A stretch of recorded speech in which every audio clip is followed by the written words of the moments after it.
எழுந்தால், காலையில் அதிகாலையில் தூங்கிவிட்டு எழுந்துவிட்டால் அவர் முதலாவதாக தமது கைகளை கழுவிக்கொள்ளட்டும். அவர்கள் கைகளை கழுவாத வரை பாத்திரத்துள் கையிட வேண்டாம். ஏனென்றால் ஒருவர் இரவில் உறங்கும்போது தமது கை எங்கெல்லாம் பட்டது என்பதை அவர் அறிய மாட்டார் என்று அல்லாஹுடைய தூதர் ஸல்லல்லாஹு அலைஹி வஸல்லம் அவர்கள் நமக்கு சொல்லி காட்டுகிறார்கள். ஹைஜீனிக்கை பற்றி ரசூல் ஸல்லல்லாஹு அலைஹி வஸல்லம் அவர்கள் நமக்கு சொல்லி கொடுக்குறாங்க.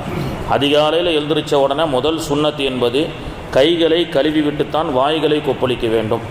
கைகளை முதலில் கழுவிவிட்டு அதில் இருக்கக்கூடிய பாக்டீரியாக்களை அகற்றிவிட்டு பிறகு வாய் கொப்பளித்து விட்டு வாயில் இருக்கக்கூடிய அந்த ப்ரஷ் பண்ண சொல்லி அல்லாஹுடைய தூதர் அவர்கள் நமக்கு சொல்லி கொடுக்கிறார்கள். கண்ணியத்திற்குரியவர்களே, இன்றைக்கி பார்த்தீங்கன்னா ஹைஜீனிக்கு நிறைய விஷயங்களை பற்றி சொல்கிறாங்க. பில்கேட்ஸை பற்றி ஒரு சமீபத்தில் ஒரு வாரமாக ஒரு மிகப்பெரிய ஒரு விமர்சனம் இருக்கிறது. டைம்ஸ் ஆஃப் இந்தியாவில் போட்டிருக்கிறாங்க. அதாவது அவருடைய ஒரு பேட்டியில் சொல்லிட்டாரு, நாங்கள் மெடிசல் சம்பந்தப்பட்ட கண்டுபிடிப்புகளை கண்டுபிடித்து இந்திய மக்களைத்தான் லெபராட்டரிகளாக பயன்படுத்துகிறோம் அப்படின்னு சொல்கிறார். அப்படின்னா ஒரு மருந்தை கண்டுபிடிச்சி அது பூனைக்கும் எலிக்கும் கொடுத்து தான் சோதிப்பாங்க. அதே போன்று பூனைகளாக எலிகளாகத்தான் இந்திய மக்களை நாங்கள் பார்க்குறோம் அப்படின்ற மாதிரி தன்னுடைய வாயாலேயே அவர் என்ன செய்கிறாரு, தன்னுடைய விஷயத்தை அவர் சொல்லி கொடுத்து அது மிகப்பெரிய விமர்சனக்குள்ளாக்கப்பட்டு இந்திய மக்கள் என்ன எலிகளா, உனக்கு என்ன மிருகங்களாக இருக்கிறதா அப்படின்னு சொல்லி நிறைய பேர் சொல்கிறாங்க. The human beings in India are sample for Bill Gates, என்ன அவருக்கு சாம்பிளாக தெரியுறாங்களா அப்படின்னு சொல்லி இதை பற்றி அல்லாஹுடைய தூதர் அவர்கள் சொன்னாங்க. ஒரு ஹதீஸில் அபூ ஹுரைரா ரலியல்லாஹு அன்ஹு அவர்கள் கூறுகிறார்கள், அபூ ஹுரைராவே அல்லாஹுடைய தூதர் சொல்கிறாங்க, லா தக்கூமு ஸாஅ, கியாமத்து நாள் என்பது இந்த நிகழ்வுகள் நடக்காமல் கியாமத்து நாள் வராது. எந்த நிகழ்வு?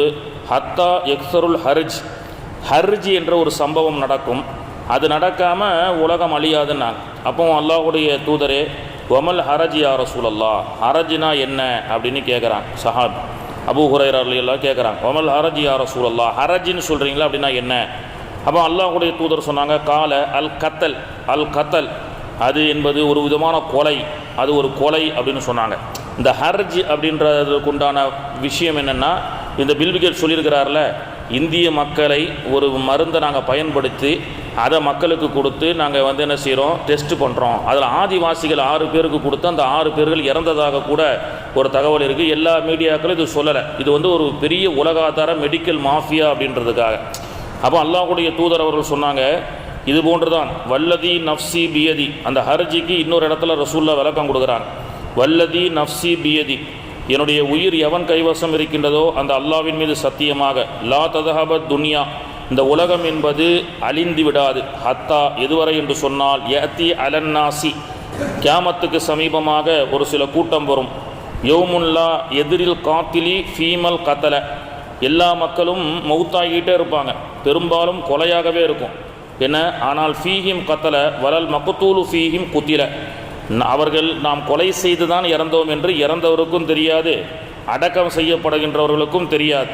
பெரும்பாலான மக்களுடைய மையத்து கொலையாக இருக்கும். ஏனென்றால் அவர்கள் ஸ்லோ பாய்சன் கொடுத்து உணவின் மூலமாக, இன்றைக்கி சுகர்ன்றான், என்னென்ன நோய்கள் தானாக வருவதில்லை, நோய்கள் பரப்பப்படுதுன்றான். மெடிக்கல் மாஃபியாவால் நோய்களை அவனே பரப்புகின்றான், நோய்களுக்கு உண்டான மெடிசனை அவனே கண்டுபிடிக்கிறான் அப்படின்னு சொன்னாங்க. அப்போது அதுதான் அல்லாஹுடைய தூதரவர் சொன்னாங்க, கைஃப யகூனு தாலிக, அல்லாஹுடைய தூதரவர்களை எப்படி ஒரு கொலை தெரியாமல் இருக்கும்? அதுக்கு பேர் தான் அல் ஹரஜல் காத்தில் அப்படின்னு சொன்னாங்க. அல் மக்தூலு ஃபின்னார், அல் ஹரஜுல் காத்தில்னு சொன்னால் ஸ்லோ பாய்சன், மனிதர்களுக்கு உணவின் மூலமாக என்ன செய்கிறான், ஸ்லோ பாய்சனை கொடுத்து மனிதனை சாகடிக்கக்கூடிய ஒரு காலம் வரும். இறந்து போன மனிதன் தன் சாகடிக்கப்பட்டோம் என்பதும் அவனுக்கு தெரியாது, அவனுடைய உறவினர்களுக்கும் தெரியாது அப்படின்னு இன்றைக்கி இருக்கக்கூடிய இந்த மெடிக்கல் மாஃபியாவை பற்றி அல்லாஹுடைய தூதர் அவர்கள் அன்றைக்கே நமக்கு சொல்லி கொடுக்குறாங்க. அப்போது எது கிடைக்குதோ சாப்பிடணும் அப்படின்னு இல்லாமல் கைகளை கழுவி கொண்டு சாப்பிடுங்கள், வாயை கொப்பளித்து கொண்டு சாப்பிடுங்கள். பல் துலக்குவது என்பது இன்றைக்கி ஜப்பான், ஜெர்மனி போன்ற நாடுகளில் பள்ளிக்கூடத்தில் ஒரு பாடமாகவே பிள்ளைகளுக்கு ஒரு நாளைக்கு 3 பீரியடு பல் துலக்கிற பீரியடு சொல்லி கொடுக்குறான். ஏன்னா வாயில் இருக்கக்கூடிய பற்களில் இருக்கக்கூடிய ஈறுகளின் மூலமாகத்தான் பாக்டீரியா உள்ளே சென்று அவனுக்கு நோய் ஏற்படுகிறது. எனவே அது ஒரு என்ட்ரன்ஸ் கேட். வாய் என்பது தான் எல்லா நோயும் வயிற்றுக்குள் செல்வதற்குண்டான ஒரு என்ட்ரன்ஸ் கேட்டாக இருக்கிறது. ஸோ வாயை நம்ம சுத்தம் பண்ணிக்கிட்டே பல் தேய்த்து கொண்டே இருந்தால் ஒரு நாளைக்கு 5 வக்துக்கு நான் பல் தேய்க்க கட்டளையிட்டு இருப்பேன். அல்லாஹ்வுடைய தூதர் அவர்கள் சொன்ன ஹதீஸ் என்ன, ஒரு நாளைக்கு 5 வேளை தொழுகிறீங்க, ஒவ்வொரு தொழுகையிலும் ஒலு செய்கிறீங்க, அந்த ஒலு செய்யும் பொழுது பல் துலக்குவதை நான் ஃபர்லாக ஆக்கியிருப்பேன். என்றாலும் யாராவது அவசரமாக தொழு வரும்பொழுது குச்சியை வச்சுட்டு வந்திருப்பீங்க, ப்ரெஷ்ஷை மறந்துருப்பீங்க. ஸோ அதனால தான் நான் அதை சுண்ணத்தான் ஆக்குறேன்னு சொன்னாங்கன்னு சொன்னால், அப்போது இந்த ஹைஜீனிக் அல்லாஹ்வுடைய தூதர் அவர்கள் கற்றுக் கொடுக்கப்பட்ட ஒரு ஹைஜீனிக்கை இன்றைக்கி மேலை நாடுகள் கிறிஸ்தவர்கள் பயன்படுத்துகிறார்கள். நாம் எந்த ஒரு ஆய்வும் இல்லாமல் கொண்டதே கோலம் கண்டதே காட்சி கொண்டதே கோலம்னு வாழ்ந்து கொண்டிருக்கின்றோம். அல்லாஹ்வுடைய தூதருடைய சுன்னத்துகளை பின்பற்றி ஹலாலானதை மட்டுமே சாப்பிட்டு ஹயாத்தோடு ஆரோக்கியத்தோடு வாழக்கூடிய பாக்கியத்தை அல்லாஹ் தஆலா நாம் அனைவருக்கும் தருவானாக. உலகத்தினுடைய இந்த மெடிக்கல் மாஃபியாவருடைய இந்த சூழ்ச்சிகளை விட்டும் அல்லாஹ் பாதுகாத்து நோயற்ற வாழ்வை அல்லாஹ் தஆலா நாம் அனைவர்களுக்கும் தந்து அருள் புரிவானாக.